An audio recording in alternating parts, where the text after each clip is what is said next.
Good evening. My name is Joy Mohaye. Today I'm presenting topic of major depressive disorder and COPD. I'm using patient Richard Taylor. Richard Taylor is 56 years old male, African American, presented to the clinic today with acute major depressive disorder, single episode unspecified. Active chronic elevated stemming, myocardial infarction, hyperlipidemia, which is chronic, COPD, which is chronic. Patient with acute major depressive disorder with a blood pressure of 138 over 86. Temperature is 96 over 96.98.6 Fahrenheit. Pulse 74. Respiratory rate is 18. HAM-D score 16. Patient weight 190 from previous weight of 175. Abnormal mood, loss of appetite. Patient is diagnosed with acute depressive disorder. The past medical history include myocardial infarction, hyperlipidemia, acute obstructive pulmonary disease. Today, medication profile includes Celexa, Celesta 40 mg POQD, Metoprolol succinate 50 mg QD, Fluticasone 100 mg BID, Atorvastatin 80 mg HS, and aspirin 325 mg QD. Previous vaccination of influenza and pneumococcal, and patient is due for another round of influenza and pneumococcal. Adverse effect is adhesive. Assessment of disease: depression, a recurrent onset acute major depressive disorder, is uncontrolled. This is subjected by patient indicated depressive symptoms since his heart attack 3 years ago, and has exhibited a depression mood which is consistently for 6 months now. The objective is based on the HAM-D score, and which is 16. The staging per APA clinical guideline using the DSM-5 criteria for depression, it is moderately staged, gold level B, using the HAM-D score with all the adverse, the symptoms, loss of interest, sadness, crying, hopelessness, anxiety. The risk factor includes COPD, alcohol use, cigarette smoking, genetic predisposition of his father being depressed before, myocardial infarction. Patient is active, willing to pursue treatment for his depression and would like to pursue therapy again. The goal of therapy include resolution of acute symptoms with chronic greater than 50% decrease in severity of symptom from baseline in 6 to 10 weeks, remission and prevention of further episode of depression, relapse or reoccurrence within 4 to 9 months, reduce adverse drug effect, ensure adherence with regimen, and facilitate return to quality of life and prevent adverse drug reaction with comorbidity. So assessment of current therapy includes citalopram 40 mg QD.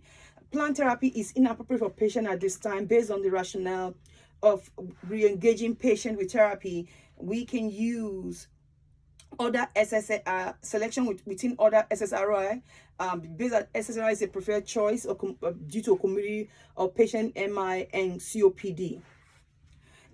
We can switch within the SSRI, non-SSRI, add, augment SSRI, SNRI, lithium, thyroid, SGA. Assessment of therapy include the metoprolol succinate 50 mg daily. Re-examine, we have to review because of blood pressure that's high of 138 over 86. Fluticasone 100 mg BID, we have to discontinue that product. It's inappropriate therapy. Albuterol 2 pop every 4 hours. PRON, we need to review, put on hold, need for extubation. Aspirin 325 mg is irrelevant, discontinue, can cause GI bleeding and interact with SSRI. Patient need vaccination is due at this time. The major depressive disorder medications are SSRI, SNRI, TCA, non-epinephrine dopamine reuptake inhibitor. Among medications include bupropion, citalopram, doxorubicin, and citalopram, paroxetine, sertraline, valsartan. TCA should be avoided in patient population. The risk of cardiovascular disease.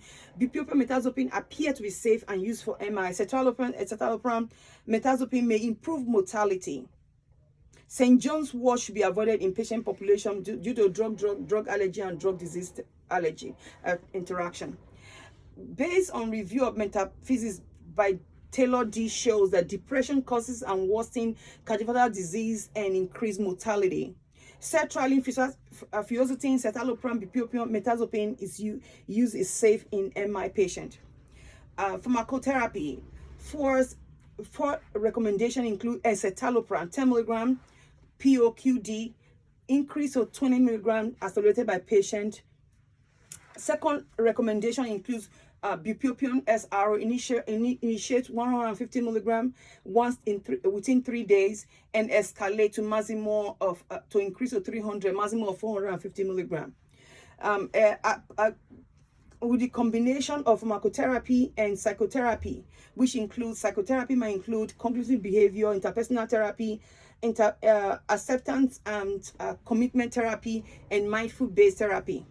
Per the 2019 APA clinical guideline for treatment of major depressive disorder, initiate treatment of adults with depression offer either psychotherapy and pharmacotherapy, second generation antidepressant, or both. The VAD RCT next step clinical trial of our patient using the bupropion SRO and augment with also atypical antipsychotic epiprazole for remission rate at 12 weeks. No significant treatment difference was observed or for relapse. Anxiety was more frequent in the 2-Wellbutrin group, but adverse effect more frequent in augmented epiprazole group, including somnolence, akathisia, and weight gain. I will initiate Wellbutrin SRO only as monotherapy in my patient.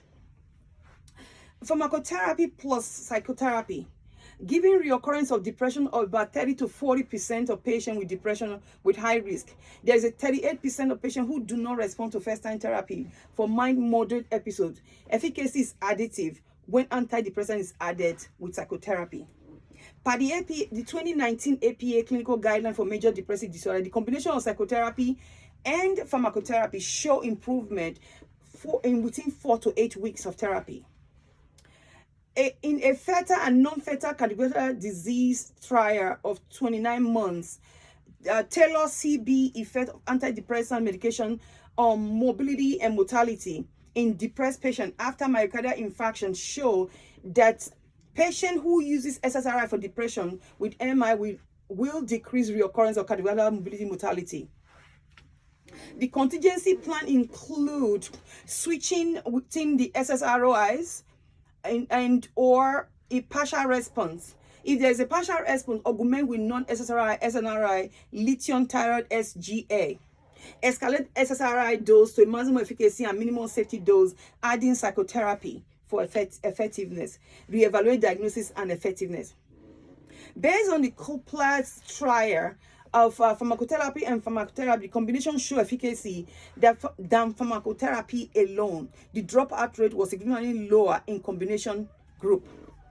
Non-pharmacotherapy includes psychotherapy, cognitive therapy, electroconvulsive therapy, bright light therapy. Smoking cessation should be done using nicotine patch or the Wellbutrin. Monitor safety and efficacy include evaluating patients for emergency suicidal ideation after the starting of antidepressant. Sexual dysfunction and impotency should be monitored.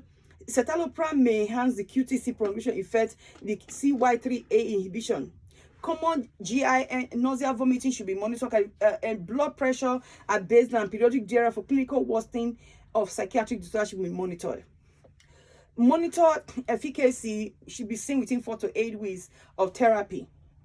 When effectiveness can be reassessed, week 1, 2 to 3, 4 to 8, anxiety, sleep, energy, concentration, mood and hopelessness should be seen reversal. Patient education, social exercise, encourage healthy diet and promote weight loss. Avoid food that cause hypertensive crisis like cheese. Self-care education should be taught. Compliance with all therapy. Any bleeding, notify physician. Take medication as directed. Take missing dose once. Any bleeding, notify physician. Efficacy of citalopram can be seen within a month to 2 months of therapy after initiation. So the chronic active COPD is uncontrolled for the patient with pulmonary disease. Suggesting a patient cough all the time, chest is completely full of phlegm, work on heels or on stay breathless. Activity is limited at home and no energy, dyspnea, chronic cough and sputum production in this patient. objective is due to high protein bond. FEV1/FVC is 0.66. A CAT score of 21 is seen. Staging per the 2018 Gold Clinical Guideline. Moderately active chronic COPD. Go to moderate. An interstitial lung disease is suspected. Dyspnea, cough, sputum. A post bronchodilator FEV1/FVC ratio is 0.6. FEV1 is less than 60% predicted. CAT score 21, again group B. Risk factor for exhibition includes productive sputum, chronic cough, hepatitis, hypersecretion, comorbidity, history of prior exhibition, advanced age, long duration of COPD, history of antibiotics, history of family history, smoking, and dyspnea. Per the Gold Clinical Guideline, fluticasone 100 milligram inhalation is suboptimal. Albuterol 2 pop every 4 hours is for acute exhibition, not chronic. Group B patients have more significant symptoms but still at low risk exhibition. So LAMA or LABA is specified per the Gold Guideline. The goal of therapy is to reduce long-term lungs function decline, prevent and treat exacerbation, reduce hospitalization and mortality, relieve disabling dyspnea, reduce mobility and mortality, improve exercise tolerance and health-related quality of life, avoidance of risk factor. The pharmacotherapy plan for this patient: recommendation 1, discontinue fluticasone 100 milligram, reevaluate albuterol PRN dosage, because it's meant for acute, not chronic use. Initiate either as patient preference, salmeterol or tiotropium Spiriva, which is 18 microgram once daily, or salmeterol 1 application, 50 microgram inhalation twice daily. Because LAMA or LABA is specified by the Gold Guideline, combination can be used. Long-acting beta-2 agonist LABA include monotherapy and combination therapy. Combination therapy, salmeterol, fluticasone, or monotherapy, salmeterol or formoterol.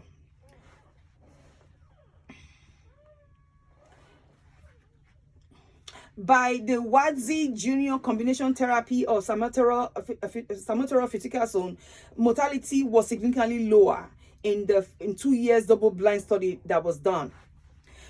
Even with the Gold study, treatment with may be associated with reduced mortality compared with placebo in patients with Gold stage 2 disease by Jenkins CR combination. The borers compare both formoterol and salmeterol increase in inhaled corticosteroid in patients with COPD. Formoterol was significantly superior to salmeterol. With the gold stand, seeing that salmeterol, which is Cerivant, formoterol was significantly superior to salmeterol during the first hour. The touch study combination of salmeterol and fluticasone reduced exacerbation rate. Combined reduced exacerbation rate, improved lung function and health status. Fewer death was observed with combination therapy versus placebo with a p-value of 0.052. The mean annual decline of FEV1 associated with long-acting beta agonist plus ICS was 39 years versus 55 years for placebo. Contingency planning will include inhaled corticosteroid for acute exacerbation, methaxanthin, phosphodiuresis 4 inhibitor, oral corticosteroid, antibiotics, surgical options, oxygen can be employed. Contingency planning include combination of LABA and inhaled corticosteroid or combination of LABA and LAMA. Efficacy monitor include a decreased resolution should be seen, and we should monitor that. Limitations, sleep disturbance, medication they use using exhibition with adequate response to therapy has been achieved. Complicated comorbidity have developed, has to be monitored. Optimal interval of assessment have not been determined. It should be monitored. Assess for comorbidities such as coronary heart disease, heart failure, arrhythmia, and interstitial lung disease should be monitored. Improvement in pulmonary function tests in reduced COPD exacerbation indicated efficacy, reduced symptoms, improved exercise tolerance, and improved health symptoms should be monitored. Decrease disease progression, prevention, exacerbation, reduce mortality. The safety monitor will include physical activities may be more relevant regarding prognosis than evaluating exercise capacity. 4 to 6% resolution should be monitored. And so non-pharmacotherapy, 1 to 9 months decrease of chronic cough, improved breathing. Treatment should address psychophysiology and behavioral using the 5 A's. Counseling to avoid caffeine, alcohol while on therapy. Nicotine withdrawal symptom can be seen. Continue a 24-hour patch on upper body or arm, dry, hairless, non-irritating part of the skin at least weekly. 1 pack greater than 10 cigarettes. Smoking cessation using the step therapy of 21 milligram patch daily for 6 weeks. 14 milligram patch once daily for 2 weeks, and 7 milligram patch for 2 weeks. Step therapy for nicotine cessation therapy. Smoking cessation therapy. Offer influenza and pneumococcal vaccine. Influenza vaccine can reduce the risk of serious illness. Structural aerobic exercise and proper health diet that support weight loss and plan as structural and reduce hyperlipidemia. Patient education should include proper techniques of inhalation, reduce exacerbation, reduce symptom use of SABA, improve lungs function, increase FEV1, rinse smart at every use to prevent oral rash for inhaled corticosteroid. A follow-up is essential in COPD, as frequent of follow-up visits and type of examination need to be individualized. In general, the follow-up aspect need to be considered more frequently, as this patient need proper care and attention.